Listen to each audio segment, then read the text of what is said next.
Paní, jste na řadě. Halo? Halo?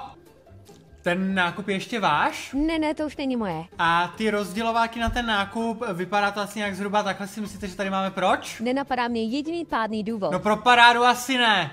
Ono to stojí 60, no tak to nechci. Tak proč si to bereš? Já se asi špatně podívala, storno by nešlo. Jo, storno bys chtěla, zlatičko, a ty si myslíš, že ho asi umím, že jo? No jako jo.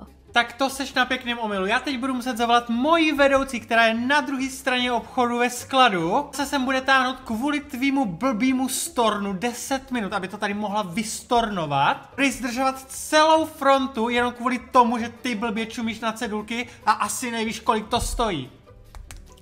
Vlastně prosím tě, storno. Tak a poprosím vás 362 korun, naši klubovou kartičku máte? Ne.